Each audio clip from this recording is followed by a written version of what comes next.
Tšau sõbrad! Andsin endale aastavahetusel lubaduse, et hakkan igas pulmas tegema teile videot. Täna olen siis Kairi ja Arvi pulmas Pärnumaal Uueda turismitalus. Ja pulmaisaks on meil siin Priit Parro. Bändiks on Too Quick Start. Ja ühesõnaga tõotab väga kihvt õhtu tulema, üldse päev, sest et pruutpaar on lihtsalt fantastilised. Nad on nii rõõmsameelsed, nii julged, nii positiivsed. Ja muide, me läheme ilupilte tegema koos hobusega. Aitäh siis Andres Kallastele selle hobuse eest. Ja lisaks ma tahtsin teile veel pruudikimpu näidata. Teate, kui ilus? See siin. Jõhkralt ilus kimp on. Mis siin on pojengid, mingid roosilaadsed asjad. No ma ei tunne ju lilli, ma tean, et on olemas roos ja tulp. Vaat siin on puudneitside kimbud ka. Aga nii ilus on.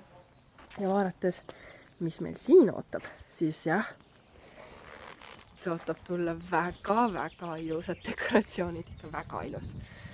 Võt, aga ma loodan teile varsti pilte näidata ja seniks, tšau!